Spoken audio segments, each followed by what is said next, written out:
This is the latest in a string of disagreements that we've recently begun to have regarding our son as he enters his teen years. I met my wife in youth group before eventually getting married years later, but she's also been the more stricter one between us. And while I believe in being strict to a point, I believe there are some times when she's been unreasonably strict, times where I've had to step in and put my foot down. I remember when our son asked to skip youth group on a Friday to go to a friend's birthday party, but she said no because God is supposed to come first, and while I get that, I told her she was being unreasonable, along with how missing an occasional Friday wouldn't hurt.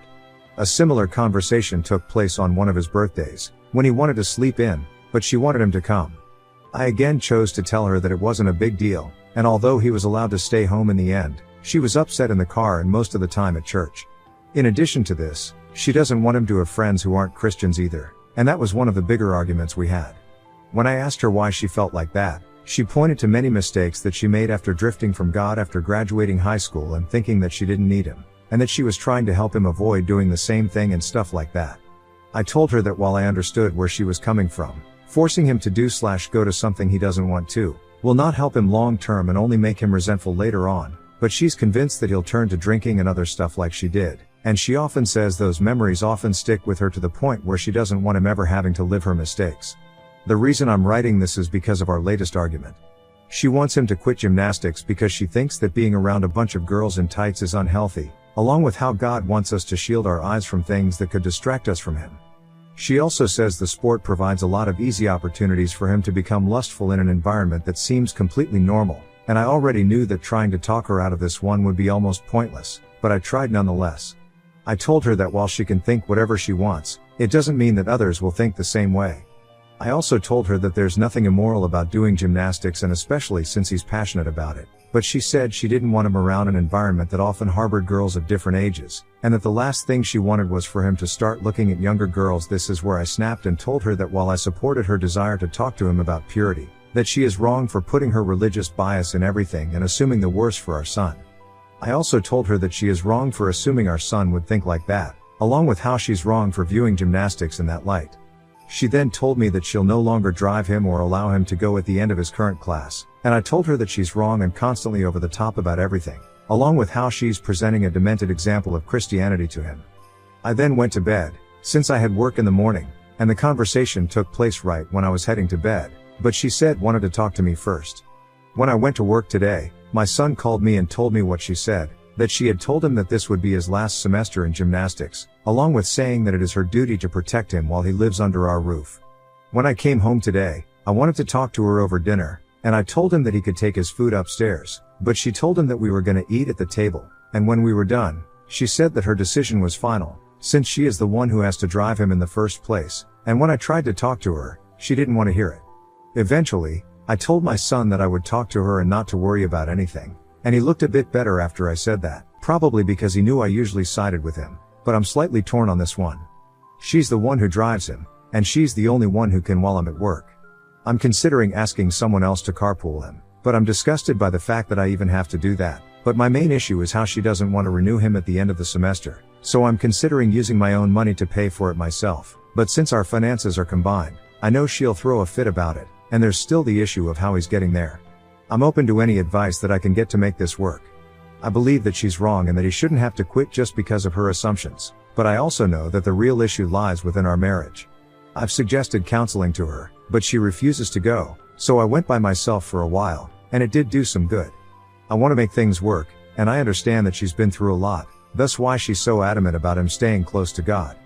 But I disagree with the way she's going about it, and I'm questioning if I'll ever be able to fully get through to her. TLDR, my wife wants my son to quit gymnastics because she thinks that being in the environment will make him lustful, along with how she doesn't want him surrounded by girls in tights because it's unhealthy, based off of her personal experiences of running away from God and making mistakes before coming back to him, thus why she's big on purity and other stuff as well. Update 1. It's been a couple of days since my original post, so I'll get right into it. The short version of last time was that my wife wanted my son to quit gymnastics because she thinks that being around other girls in gymnastics apparel would cause his mind to lust and be ungodly, and this is in the aftermath of her talking to him about purity and whatnot. Over the years, I've been too passive about her ways. When she guilted him into wanting to skip a single youth group meeting to go to a birthday party, all under the impression that God is supposed to come first in everything. She also doesn't want him having friends who aren't Christian because she thinks that will push him further away from God, and I consider this a contradiction to the Great Commission that is in the New Testament. Not that I'm someone who advocates trying to bring religion into every conversation and come off as that weird person, but Jesus spent the majority of his time around people who weren't perfect saints, the opposite of what she's mandated. When she tried to force him to skip the party to put him first, I overruled it, taking the easy way out. When he wanted to hang out with friends who weren't necessarily Christians and she threw a fit, I wanted to tell her that that's a form of being prejudiced by judging someone based off an imaginary image in our heads that has nothing to do with their actual character and before even meeting them. But I took the easy way again and just told him he was fine to keep them, when I believed that shouldn't have been an issue in the first place. I did the same thing again in regards to the purity talks that she wanted to have with him too, and I agreed and let her have them, although I was rather quiet during the talk that we had, and I now regret and realize just how much of a mistake that was for these reasons. Being completely honest, this whole situation that has been brewing for years, has made me grow tired of her religious nonsense and somewhat religion as a whole, since it can sometimes become a scapegoat for petty beliefs that people want to promote under the guise of something like that, and I think it's very manipulative. For years, I did nothing because the thought of separation and the opinions that would follow from our church and parents and friends would be overwhelming, considering how some really consider it taboo to get divorced even if it's none of their business. But, to be honest, I don't really care anymore. I've been growing more numb to religion over the past few years because of her, and after hearing her suggest that our son would look at girls in the very same environment that he's grown up around for years in a lustful way. Just doesn't sit well with me, and that's putting it nicely. She's sexualizing a sport and suggested that our son could become a predator if he stayed, and that has resonated more than anything else she's ever done, along with making me wonder if she doesn't have that kind of mindset herself already. So, what did I do? Before doing anything, I decided to talk to her one-on-one about the matter. I asked if she had anything against gymnastics personally, and I told her that trying to make him quit would only make him hate us. She replied something along the lines of how the world has a habit of making everything that isn't sexual, and that the gymnastics environment promotes girls in clothing that can be easily looked at wrongfully, then going on to say stuff about how God wants us to have clean eyes and stuff like that. When I suggested that perhaps she was projecting her personal problems on her, which I debated if it'd be too harsh to say, but chose to anyway, she just said no and didn't want to talk about it. I eventually asked if she'd be willing to go to counseling with me, a professional counselor who we'd find within the area. She said no, and then I offered talking to someone inside the church second, but she became defensive and said that I was trying to embarrass her in front of her friends, to which I told her wasn't true, but that she wasn't cooperating when a marriage is supposed to be about working things out. She then proceeded to get upset and say that I'm wrong for allowing our son to stay in an environment where he'll grow older as younger girls keep coming in, and that it says a lot about what I'm comfortable about looking at, by allowing him to do so, and I was done after that, since I felt she was accusing me of being unfaithful simply because I don't think he should quit gymnastics. Sure, I could talk to other parents and try to arrange a carpool, and I could drive him myself if I could get off early enough from work on some days too, but I can't control what she does at the home when I'm not there, since she already talked to him behind my back on numerous occasions while I'm at work, trying to explain why she wants him to quit and whatnot, and if she doesn't want to talk or cooperate with me, then what more can I do? I talked to my son, told him that we'd be going up to my parents for the weekend and potentially a bit longer, and I was direct in telling him why. I told him again that I'm on his side and that she is sexualizing a sport and minors in a way that is very inappropriate, and that the last thing we need is to deal with that as he goes into his teen years. I also apologized for enabling her for so many years while being afraid of the idea of separation, and while I heavily debated whether or not I should be this direct about explaining everything at his age. I did because I didn't want him to feel that I kept things from him as he grew older and throughout this situation, and I also told him how it was making me stressed at work and unable to focus on my job, which allowed him to open up and tell me that he feels guilty about wanting to go, which I told him was wrong and that he has nothing to feel guilty about.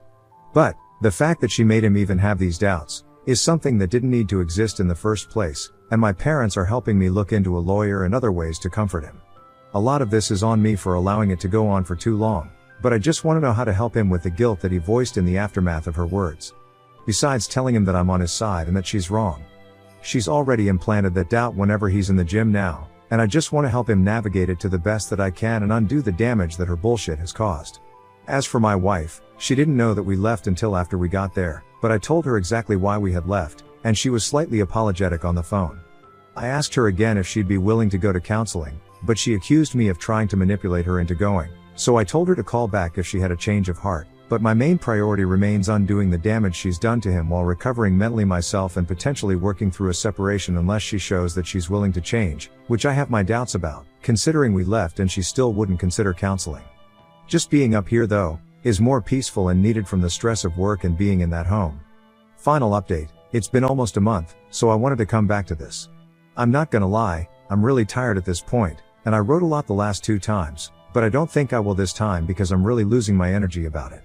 Basically, when we were still staying at my parents', I told her why we left and that I'd return if she had a change of heart when we first talked, but she refused to budge on her stance that it is inappropriate for him at his age to be in the same gym at little kids and preferably girls from a purity standpoint, since she believes that the world has a habit of turning everything that isn't sexual into something sexual, and she believes that the sport just serves as eye candy to lustful people who can watch girl run around in leotards, as she often points out, and she's told him this bullshit while I'm at work, and it drove me crazy.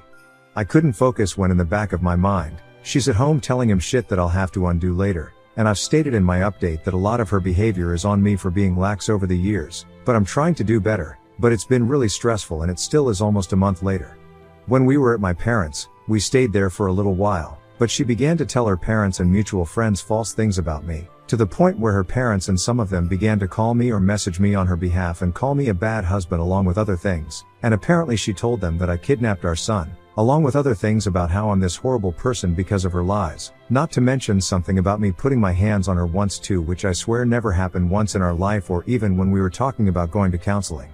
My parents told me that she was trying to guilt me into returning under her terms and that I should continue to stay with them because she has truly gone off the rails, and we've been here ever since, but I've taken a leave from work because my mind hasn't been in a good place for over a month. And that's from everything that happened at our house and the new lies and the stress my son feels in finding a lawyer and researching other legal things with my parents. And it's taken a lot of time out of my parents' lives too, but they've been amazing and I want to thank them when it's all over and even before then. From talking to the police and organizing documentation for them and my lawyer, I'm tired right now, and my parents are too, but we're still trying to figure it out and know that this will probably be a long process, and I don't care how much it costs to debunk her lies and get us both into therapy. My son, however, does not want to go, and I told him alongside my parents that he could go with me or alone only if he wanted to and that we weren't forcing him, but he said he didn't want to at the time, so we've left it for a bit instead of forcing the issue, and I've begun talking to one in my spare time online as well, and my parents are helping me pay for it a little. However, my son doesn't want to do gymnastics anymore, and he's still hard on himself for everything that's transpired despite the many times me and my parents have tried to assure him that nothing is his fault. All of it is mine for letting her go down this slippery slope for so long, but he's had no desire to do it and has voiced guilt about being around girls and making them uncomfortable without even knowing he was. But I told him that that was his mom putting that in his head and that it isn't true, but I regret going along with her desire to teach purity and keeping us in a church that ostracizes people for having an abortion, like one girl I mentioned in my second update, the same church that she has spread her lies to about me, and I have no intention of ever returning there again. In regards to his schooling, that's another mess at the moment. He hasn't been in class because she went to them too, and my lawyer thinks it's best to hold off on that for the moment for his well-being with others and the fact that she could show up there herself, but he wants him to go back sooner rather than later, and I do too, and I'm trying to see if there's a way that he can do most of his work online or something, but I'm still working on that at the moment, but most importantly, I'm trying to help encourage him to speak to someone for how he feels that's far beyond how I'm able to help him from a professional standpoint, and standing by him until he decides to do anything else. From a mental standpoint, he feels guilty, like I said, not just for what happened with mom, but about the things she said to him about him lusting after girls without him knowing it at gymnastics, stuff that I don't want him developing a complex about over her nonsense, but my other main priority is getting a divorce after this last straw. I can't take it anymore, and I don't know how much longer this will continue. Probably a while, but he's tired of gymnastics and not in a good state right now, and my parents think it's best to probably have him go to see someone sooner rather than later, which is why I'm probably going to make him go at some point, although I don't know the best way to do that without coming off as forceful in a way that he'll resent, and if anyone has any advice on how to make him go in a way that doesn't make him upset or resentful or unwilling to potentially help us with some of the legal stuff she might have said to him, although I know that that is not my first priority, I'd really appreciate that, as it hasn't been easy on him, and I just want it to be over. But I'm aware that this is the consequence of letting her get away with small things over the years that boiled into this. But if we can come out all right, then maybe we can both somehow be stronger at the end of it. Next story, boyfriend's surprise was flying in my estranged parents without telling me. When I left, he got mad at me for ruining his surprise and said he had a right to meet them. My boyfriend, 26M, and I, 23F, have been dating for a little over 8 months, and on early November it was my birthday. I was excited, as it was the first time we were going to be spending either of our birthdays together, and he had spent all of October teasing a surprise he was planning. Now, for context, I should mention I have a very complicated relationship with my parents. He knows this, and we have spoken in detail about why that is the case. My parents are out of my life, and have been for the past 2 years. He knows all this. Because of my relationship with my parents, for the last couple of years, I spent my birthday with my best friend, who I consider family. So, when my boyfriend let it slip on my birthday that the surprise he had planned was a family dinner, I had sort of assumed it meant my sister and her husband, and my friend and her partner. I was wrong. The surprise he had planned was flying in my parents from a whole different city. I was confused as to why he would bring them, but I might have overreacted. I don't think I even stayed there for more than 30 minutes before I walked out of the restaurant and drove home. I don't really remember much of it. I just couldn't sit there and listen to my parents belittle me while my boyfriend was sitting there. The next day, my boyfriend showed up to my place. I knew we were going to talk about the previous day, but I guess I was expecting him to apologize. He didn't. Instead, he got angry at me for ruining the surprise he had been planning for a long time, and he said he just wanted to give me a chance to have a normal relationship with my parents. I understand where he is coming from, I guess, but I really didn't appreciate the way he went about it. I told him this, and he wasn't really receptive. He just said that as my boyfriend he had a right to want to know my parents. I can really see what he means, but I can't help to still feel like I'm owed an apology. So, am I the asshole for ruining my birthday surprise? Comment where Op has replied, commenter, oh my gosh. You're so NTA. Your boyfriend, however. I suspect this isn't the first time he's disrespected you.